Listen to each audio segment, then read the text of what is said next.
Welcome to the Business with Beers podcast. This is the place where we help entrepreneurs expand their business, build their wealth, and generate passive income. I'm your host, Brian Beers, an entrepreneur who's on a mission to inspire growth from everyone around me. Remember that you need to take the actions others won't to live the life that others don't. Please make sure you subscribe to the podcast to get new show alerts. This week, I've got Brian Luebben on the show. Brian is an entrepreneur, a real estate investor, and a fellow podcast host with a great first name. Brian shares his typical journey from going to college and off to a Fortune 500 company to work in sales. And while he was making a good amount of money, he still wanted more and to not be a slave to a 9-to-5, work schedule. So Brian joined GoBundance, a mastermind group that we're both part of, which opened him up to this world of creating passive income. And we also have a great discussion around the power of environment, the power of masterminds, and the benefits like a group similar to GoBundance can provide. And so Brian is now on this mission to build up enough passive income through his podcasts, through affiliates, through real estate, and everything else that he's involved in to quit his job and become free to travel the world. Brian shares some great insights on how to change your mindset so you can think and start acting bigger today. On a personal note, I recently relaunched my weekly newsletter. It drops every Thursday, includes one quote, one tweet, one podcast recommendation, plus some business and investing insight from me. It's short and sweet. My goal is to provide you with a couple gold nuggets to help inspire growth. Go to brianbeers.com to subscribe. Well, welcome to the show, Brian. Appreciate it, man. Thanks for having me. You've got a hell of a name. Yep. You as well. It's always nice to have another Brian on the show. Yeah, there's no Y's here. No Y's in these Brians. Yep. Awesome. Well, to kick it off, if you don't mind, could you share us your story from, 18 years old, you're graduating high school to kind of where you're at now, to give us an idea of your life's journey up to this point? Sure. And it's pretty cool to be able to look backwards in the context of moving forward, right? So it's like when you're looking forward, you got this giant windshield. There's a reason that you got the windshield that's so much bigger than the rear view mirror. But looking back, 18, I had a pretty traditional path from 18 to kind of like that 24 range. It was very normal, man, very traditional. I went to a 4-year college, learned that I hate everything about school. So it's funny because I don't remember who told me this, but it was somebody, I think it was maybe Mike Ayala or someone. They said that life gives you a couple different tests to see if you're really meant to be an entrepreneur. And one of the first tests is the school system, because a lot of us just tend to buck at the school system and we're like, hey, we don't necessarily see why we have to do things the way that you're saying. We could do them better or different, but then you get irritated at that. And then, so that's kind of your first test is the school system. And the second test is when you get into corporate America, and you get into corporate, and then it's all that amplified. Yep. So it's all over again. So then after that, that's kind of strike two and you're out. You're like, okay, cool. Like, I know what I want to do now. So I went to a four-year school, did the Greek life, did all that good stuff. It was a good experience. It was a D2 school. Fun fact, and I've actually been posting about this, but I actually paid my way through school from a DJ company. So okay. I saw you DJing the other day on Facebook. Yeah, man. There, So it's funny because I've gone through this metamorphosis where I was a big DJ in college, man. I DJ'd a bunch of clubs, DJ'd a bunch of parties, DJ'd a bunch of events for the school. Any social event at the school was me. And then I started DJing at like UGA, Kennesaw. I'm in Atlanta, Georgia. So these are all like Georgia schools. Okay. Where'd you go to school? University of West Georgia. Okay. So I had 4 guys working for me and we had a bunch of different speakers and equipment, man. I was booked out. And so I paid for school through that, graduated debt free. So that's kind of my first entrepreneurial itch. Went into sales because I realized my marketing degree wasn't going to make me much money. And I didn't also learn much about marketing in school, even though I got the degree. So I don't even know where my diploma is, by the way.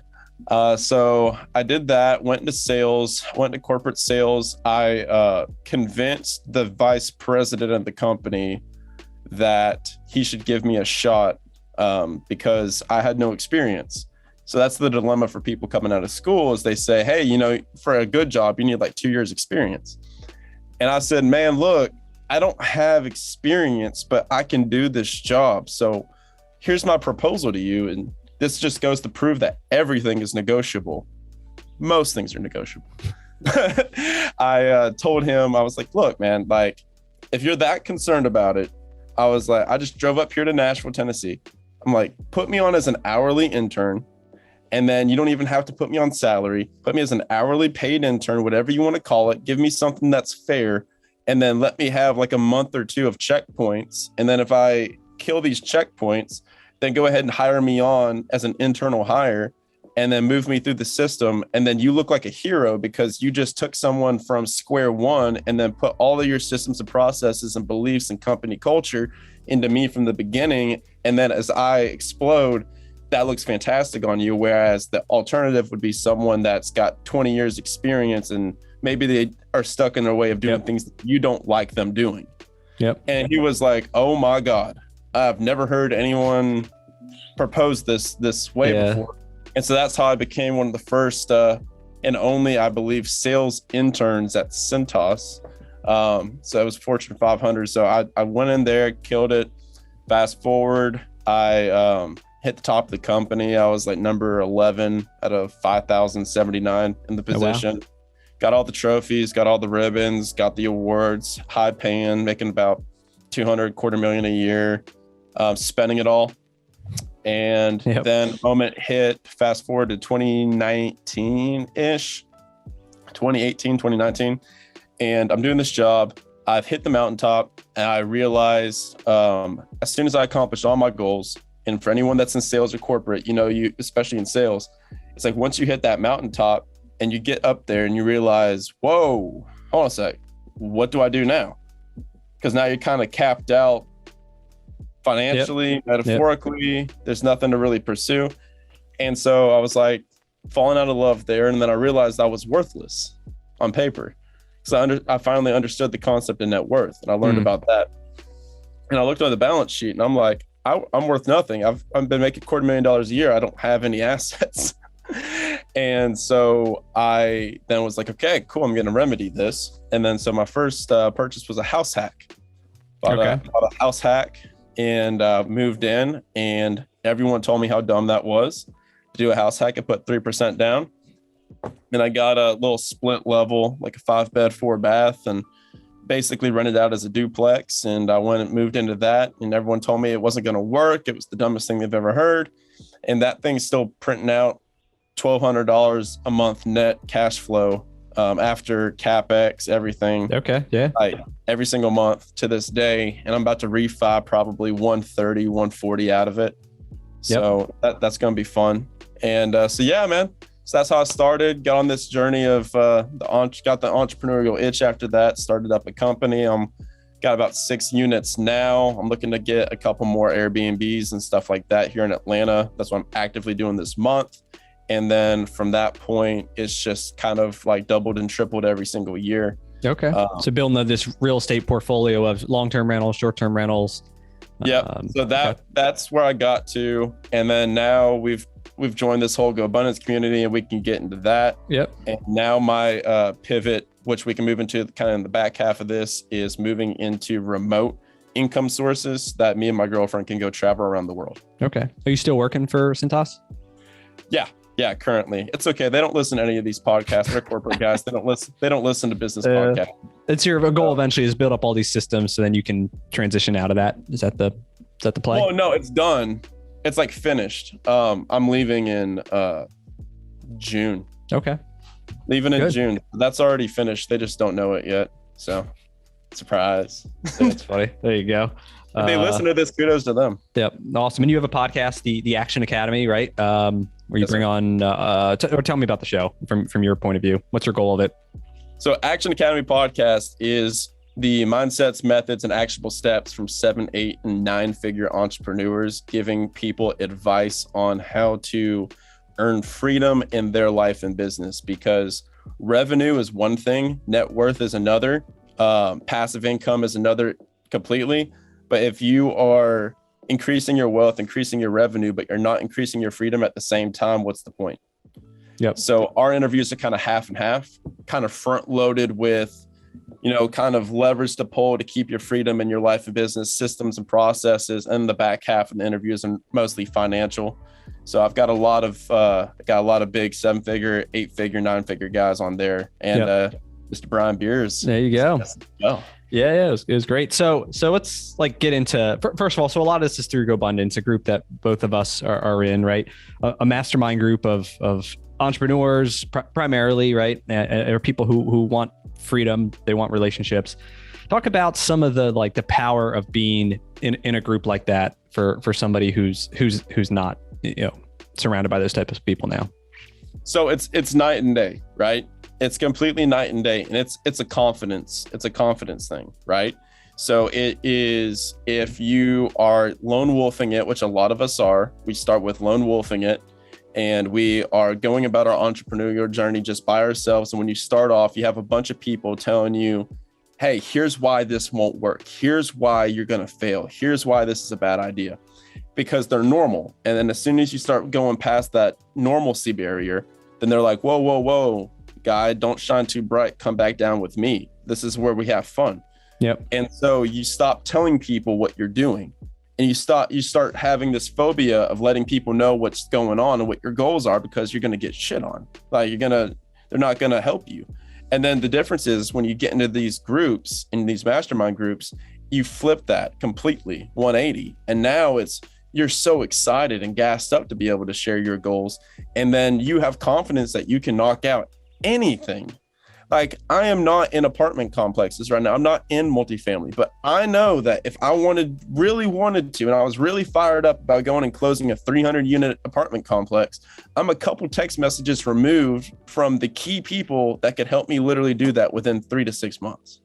Yep. Like, that's with everything.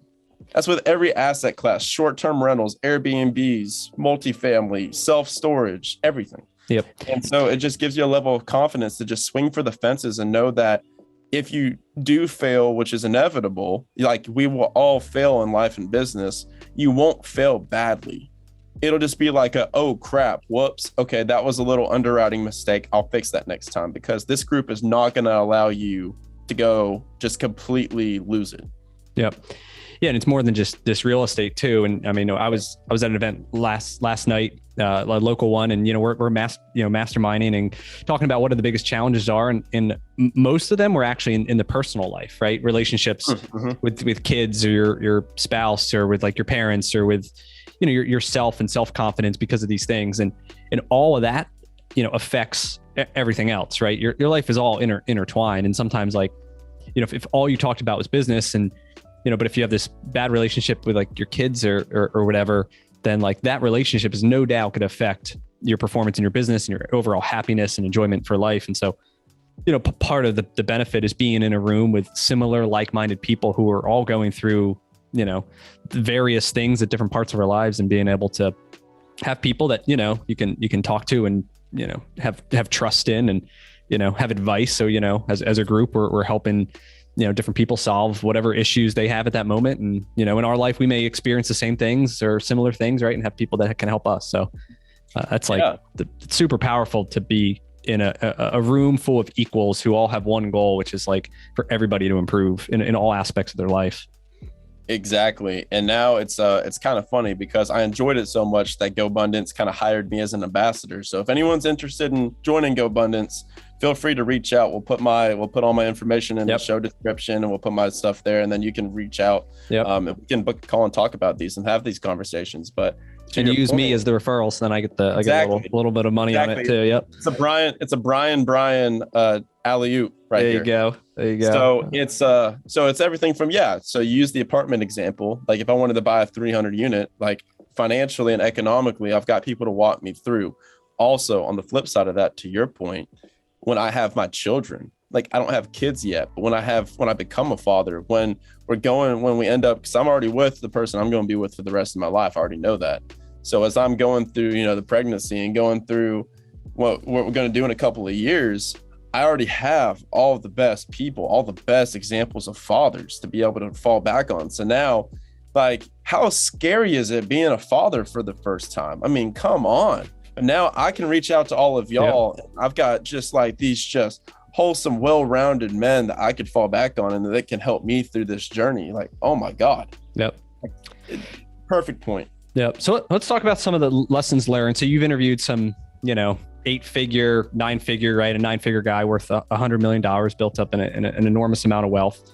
And, what are some of your top takeaways from that in terms of things that were kind of like aha moments that, you've gathered or stuck with you? The biggest one that I'm telling my girlfriend right now is David Osborne, plant trees, manage orchards. Okay. Plant trees, manage orchards is my big one. Are you familiar with that one? I can visualize it, but I'll let you explain. Like I can see the apples now, buddy. Yeah. Are they gold apples? Yeah, plant trees, manage orchards. So every single seed, so it's all a game of just planting seeds, casting your seeds out. And you want to be able to, each seed's going to be like a business, an asset, a single family, a auto shop like you, like car dealership, any business, any asset, and like even a stock position is a little seed. And then you put these seeds into the ground and then they start sprouting up. And then, the wind and the rain is going to come and it's going to blow on them. And you need to make sure that it's fertile soil and make sure that they're protected while the wind and the rain's coming while they're a sapling. But eventually they get big enough and strong enough to operate on their own. And then at that point, it becomes an orchard. And then you hire somebody else to manage the orchard and then move on to planting seeds in another area. So like that was huge because my girlfriend started a personal training business. And then she was like, oh, I'm going to do this. Then I'm going to go, create a mastermind. And then I'm going to go create group coaching for women. And then I'm going to go create this and this and this. I'm like, hey, you're planting all these seeds, but you're not watching the trees as they're starting to grow. They're not growing yet. That's like one of my biggest challenges is it's the difference between, what is diversification, right? Where you're intentional, having, various sources of income, and from, shiny object syndrome, which is, what you're maybe describing, which is like, hey, this sounds cool, I'm going to do this. And maybe you start it, you get 90% there. Hey, this sounds cool, I'm going to do that. But then I think the difference is that with shiny object syndrome, everything, you're still the operator. Like she's still in charge of the mastermind. She's still in charge of this. She's still in charge of that. Yep. And I think the difference with diversification is it's set up, but now, like you said, you have the gardener and somebody else now is running that independently. Like you're working as a team, you're executing a plan, but it's not you as like the person who has to be the linchpin in every business. And the roots are there. So that's me with my single family homes right now. So like after this month of March, I'll have 6. So I'm going to have these, like the roots are planted, like these are stabilized. Like I know the game of single family now. So I'm just going to be like, I've got my management that I'm going to bring into place. I'm going to take a 10% cut because I was self-managing before, but I'm just going to take that tree now that it's stable. Yep. I know all the things that are going to go wrong. I know I've been there, done that. I've had the floods. I'm dealing with a flood right now. Literally. So these trees are standing.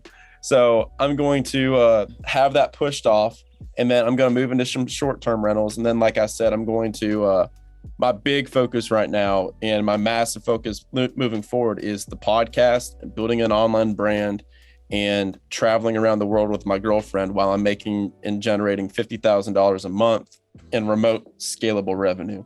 So I do that through multiple like remote positions because I'm a salesman, and I left and I'm leaving corporate America with a bad taste in my mouth of the corporate life. So I'm never going to do that again. But what I did say is I'm going to provide massive value to people I know, like, and trust within this community and ecosystem. And that's how I provide value. So you always, I just did an interview with Gino Barbero from Jake and Gino, and he gave me a great quote. It's how do you get mentors or coaches, which I think are crucial to business and investment and life in general. Like he said, you either pay to play or seek to serve. Pay to play or seek to serve. So you're either going to pay for the mentor or you're going to find some way to work for them for free and provide massive value. So I try to do both. So I pay to play, join GoBundance, join like Jason Drees coaching, paying client, paying member. And then they're like, hey, also, can you help on this end? I'm like, yes. And then all of a sudden I started getting paid. So it works on both. It's a symbiotic relationship. So I'm trying to just plant as many of those seeds as I can with long-term people so that while I'm traveling, and our plan is to go start in Greece, pending this war with Ukraine, we're seeing like what that looks like. But by April, we'll have things finalized. We're going to go on at least a 6-month journey, maybe 6 to 12 month around the world and go around Europe, South America, come back and then see what happens. So Cool. That's exciting. So plant trees or plant seeds, manage orchards. What else? Any other things that have stuck with you over, you're part of GoBundance or being part of these masterminds in terms of maybe building a business, building wealth, or maybe it's creating freedom and how they leverage their time better to be able to have that geographical freedom where they can go anywhere and do anything? Yeah. So one that's been pretty interesting is Daniel Del Real. I had him on, and there's two different arguments to scale, right? So you have one argument that's kind of like the stack method through bigger pockets, and that applies to business too, where it's like you buy one, then you buy two the next year, then four the next year. You always kind of try to double what you did previous year, and then you just grow kind of exponentially from that point. And then about 3 to 5 years go by, and then you're able to take these equity positions and these cash flow positions and make it something sexier. Maybe you have, and I'll just use this in the real estate context, but maybe you have at that point 12 single family homes, and then you can take that equity and put it into a multifamily, and then get like a 50 unit apartment complex. Daniel said that he prefers that way because you create a strong base of realized knowledge and skills, because you've kind of been punched in the face at that point in that beginning of the journey, and you're laying a good, strong foundation. And then afterwards, he's like, then once the foundation is laid through those first couple of years, then you take off. So that was interesting to me, because in our environment, we have a lot of people saying, if I could go back, I would just knock out, I'll just buy like 20 businesses at one time, or I would just buy 100 unit complex. Yeah. Skip the single families, go straight to 100 units, right? Think big, right? Like all that. Yeah. And it's like, so I was like, so which way is the right answer? And I think it all applies to the business owner and the entrepreneur themselves, but at the end of the day, it's like, I see his point, and I understand where he's coming from to a degree. What are your thoughts on that? Yeah. So, I mean, it's, when we started with single family homes, right? And I think a lot of it too is, it's like this risk tolerance, confidence, like you don't know what you don't know. Yeah. To a lot of degree. And so, if you can learn these lessons, at a $100,000 house or whatever versus a $10 million apartment complex, that especially if you're raising money and other people are relying on you, and you're like, your reputation's on the line. I mean, for me, I want to learn it with my own money, make my own mistakes, before I would go out and make that jump. And so, that has been our approach, his approach. I've thought about it the other way too, of, hey, what would it look like if we just did this bigger thing? But, for me, like I gotta have confidence in myself. That means I gotta do it. I gotta learn it. I don't have to do like every single thing, but I gotta truly understand how it works. Even for buying, in our auto shops business, it's, we learned with a couple, and now we're going to grow it to 30 within a couple months. And, it's a whole nother game at that point, trying to figure out our business is changing. My role's changing to not being like this direct person to do the work, but trying to be a better leader and simplify things. Right. Cause I'm like, I'm a numbers person. We like create these spreadsheets with like grids of numbers, and it's like, it's we've learning that doesn't work at scale. It might work with a couple, right? But at scale, people want simple, they want clear, they want, to know exactly what to do, and less is more. I think the bigger you get, less is more. So yeah. And then that was another thing, like something that you just mentioned there, and it kind of goes along with the whole plant trees, manage orchards, is Brandon Turner's little like 4-step to being an architect. Yeah. Yep. So he says you start off as like a solopreneur, doing DIY on your own, DIYer, and then you become a manager, and then you've got a couple people underneath you, but you're still in the weeds, and then an operations manager, and then maybe like a COO position to where now you've got managers underneath you, but then you're still kind of in the weeds. And then finally, the ultimate end is being an architect. And being an architect is like you're overseeing the business. So you have to think of maybe like a Warren Buffett, where he's watching these businesses, but he's got CEOs in place, and he's got presidents in place, and managers underneath them, and CEOs under them. And so now he's able to go move on to his next tree while that orchard's managed. And so it's all just a game of accelerating to that. And all that, like you gotta learn it, especially like I'm going through it now, and it's like like you try to say, all right, this is how I think the COO would act, right? Or from the project manager, and you don't, like, you don't really know what to, like, nobody knows what to do. Like you read these books, you try to apply these systems. We're trying EOS for a while now. Even that, we're feeling like, I don't know, it's not really like gelling with us. So it's like, I don't know, with these pictures in the mind, oh, it should be this way, it should be that way. But at the end of the day, like, we got to make money. If I got to get in there and do some more work that maybe doesn't follow the model, like we got to make money. It doesn't matter, right? What the book says. What matters is, we're creating success, and the business is moving forward. So we just try and pivot. And I think for people not getting too hooked up on what they should do or shouldn't do, and just, we're all doing the best thing we can, in the moment. And I think a lot of it is trying to like step back and not to be negative. I sometimes all stuff going on in the world these days with, like you said, Russia, Ukraine, gas prices, and, hard to hire employees. It's easy to have a negative mindset about things and think like, oh, this is going wrong, we shouldn't do this, or these people don't know what they're doing. But at the end of the day, like that doesn't help anything. Being negative, having fear doesn't promote the business. And rather than, planting, it's like planting seeds. Or you plant seeds of negativity, you're going to grow negative things. You plant seeds of positivity, and positive things happen. So I literally have to do that with my realtor, man. I'm buddies with him. I'm good buddies with him, but I told him, I was like, hey man, I'm like, this is what I'm looking for. And he goes, oh man, okay, get ready. This one's going to be hard. This market's going to be hard. I said, hey, can I give you some feedback? And he's like, yes. I'm like, first off, I love you. I want you to know that. Second off, I will fire you. Like, I don't care about like results. The results will come. I was like, but we're not like, I'm too deep in this game for us to go into it with this attitude. Yeah. Like if we're going to go in, like, cause there is something to be said for like how you perceive things and like what you like speak into existence and everything. I'm like, we're not going to go into this, like me and you both holding our heads down. Like, oh, maybe we'll find something. It's a really tough market. I'm like, no. Yeah. Set your expectations low. Yeah. Yeah. We're going to find the house. We're going to get it done. And not only are we going to get it done, we're going to get it done in March.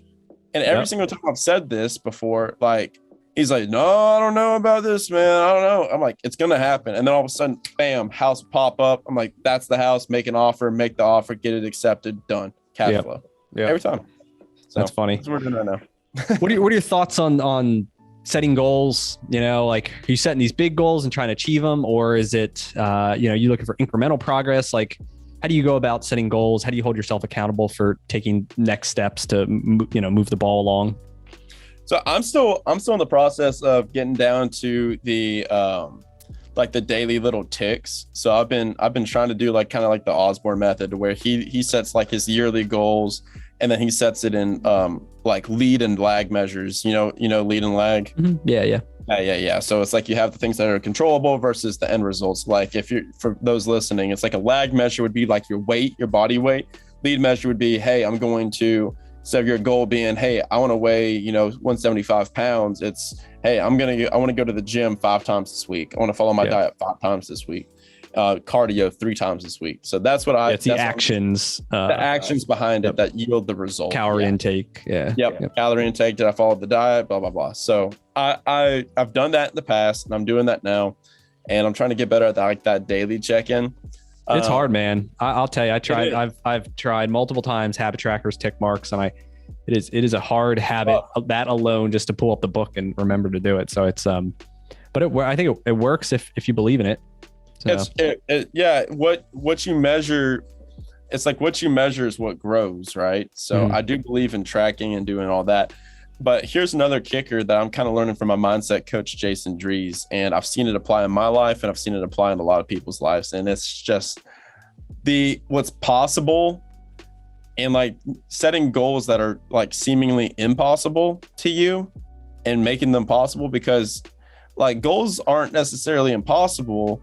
It's just like, you don't know how to do them yet. So it's like, for me, like my 5-year goal when I started coaching with him was, I want 25,000 in monthly passive income. And then so he was like, okay, how do we do that in 6 months? I'm like, dude, I have no idea. 6 months. And then he said 3 years, 5 years.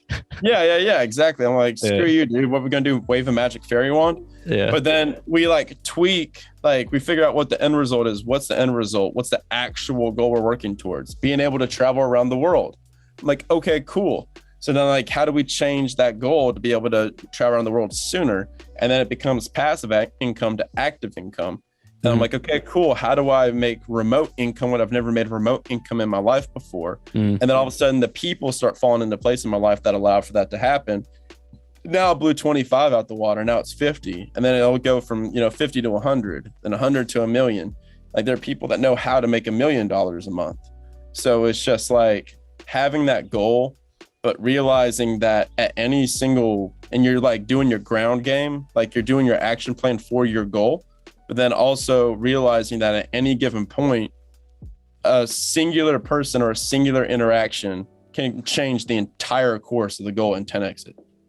Yep. That's what's important, because it's like, I am fully aware that like here's an example. I want 1 million downloads on my podcast in this year. I'm about to hit 10,000. So that's 100x. No idea how I'm going to do it. But do I realize the fact that, I can get picked up by certain, like maybe like a Bigger Pockets or something. Maybe I get on somewhere else, or have a dream guest come and agree to do an interview with me. And then it just blows up. Absolutely. Because why? It's been done before. I've seen it happen. Yep. Like I'm in groups with people where that's happening. So it's possible. Yeah. Why not? Why not you? Right. Yeah. Why not me? Because I always start getting into that negative thought pattern of like, maybe it's better to be realistic, but I would rather just shoot for really big targets my entire life. And even if it comes short of those, like it's still better than your original goal point. Yep. And I think a big part of that goes back to what you were saying earlier, where like most people around you don't think that way, and they're going to try to hold you back. Yep. And they talk about the strangest secret, which is like a mindset book. I don't know if you've read it, but it talks about like 100 people, like 95% will be, not financially independent. 1% will be super wealthy, 4% will be like, kind of free, but basically 95% of the population is going to not be there. And like, so who are you listening to? And if you're listening to those people, they're going to want to kind of bring you down because they have the scarcity mindset that says, hey, if you make $1 million a month, that means I can't, you're taken from me. But in reality, there's like abundance out there as much, everyone can make $1 million a month if, they believe they can, and they follow the same actions and have the same motivation that you do. There's not, not one takes from the other. And perfect example of all of this, right? So it's like, I've got this 5-year goal that I'm working on for like traveling around the world. And then like in October, we had like the Steamboat event, right? We go to Steamboat. I see Brandon Turner. I talk with Brandon Turner. He tells me to start a podcast. I talk with Mike Ayala. He tells me to start a podcast. I'm like, who am I to start a podcast? I'm like, no one wants to listen to me. No one wants to hear what I have to say. I'm not anything. You're right. Yep. Yep. And then asshole. And then I post, and then I create the podcast. And so you're telling me that not only have I created a show, 5 months later, I'm about to have 10,000 downloads, where not only are they like downloads, but like they're from like mostly accredited investors and most like people that are like really high level business professionals, people I respect really, really greatly, are listening to my show religiously. And so I've got that. I've got people that are telling me that I'm changing like their life. I've got people telling me that like one concept or one quote like completely changed their business. And then also I'm making 6 figures from the show. Like, you gotta be kidding me. Like, how can I forecast that in a goal? So where did that all happen? Like from one or two interactions at an event for GoBundance. And then so like now I've to the point where I'm like, dude, I can run into someone at a freaking elevator and completely change my life. So and a lot of it's you've surrounded yourself with GoBundance. You go up and talk to a guy like Brandon Turner, which maybe if you don't have that confidence, maybe you don't talk to him, right? Like, I mean, a lot of it is you're putting yourself in the position to succeed, and then people are giving you advice, just like they give other people advice, but you're actually taking action on it too. So it's like that's why we're the Action Academy. That's right. There you go. It's a good name. So cool, man. Any books you're reading now that you recommend that's been game changers for you? Yeah, I'm not a huge like book metric kind of person. Like, could be a podcast, could be any resource. Well, I mean, like I've got books that I'm reading, but it's just like you've got a lot of guys that are like, oh, I want to read 52 books this year or something like that. I'm a huge fan of like you rereading books and them hitting you at different times in different ways. So I'm rereading 4 Hour Workweek right now, and that's really, it's scary how much especially with your plan. Yep. Yeah, it's scary how that's applying. I'm getting something completely different from it than I got when I read it like 3 years ago. And now I'm rereading Think and Grow Rich right now because Anna Frio told me to reread that at this stage, and it's something completely different. So those books, Gap and the Gain, is massive for me right now. Yep. And then I'm about to get Alex Hormozy's book, $1 Million Offer. Okay. It's like $100 million offer or something. Okay, cool. Yeah, all great stuff. Cool. So where can listeners connect, learn more about you, talk to you if they, I know you're one of the gatekeepers for GoBundance. So if they're interested in learning more, how does all that work? Yeah. So GoBundance, I'll shoot Brian the link, and you can just book a call through the link, or you can go put an application online for GoBundance. Besides that, Action Academy Podcast is Action Academy Podcast on Instagram. actionacademypod.com is the website. And then I'm Brian Luebben, Luebben on social media and Facebook. And shoot me a follow, shoot me a friend request. Happy to talk, happy to chat. And yeah, man, it's fun, man. It's so much fun doing all this stuff.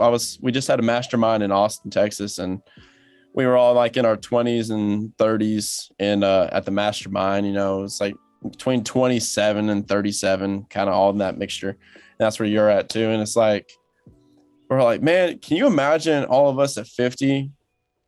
Like, ridiculous. Just absolutely bananas to think about, like, even that specific room at 50. Yep. I'm like, and a lot of that's what's cool about GoBundance is, like, when it started, it was a lot of guys in their 40s and 50s that kind of started it. And now they're like, holy crap, man, if I knew about this when I was your age, yep. I can't even imagine. So it's cool to be kind of like the experiment here. Yeah. the power of compounding, it works wonders. So much awesome. Fun, I appreciate your time and all your great insights today. It's been a blast as expected. So appreciate it. Appreciate you, brother. Thank you for this, and thank you for everything you're doing with this show. This show's freaking awesome. All right, I'll see you.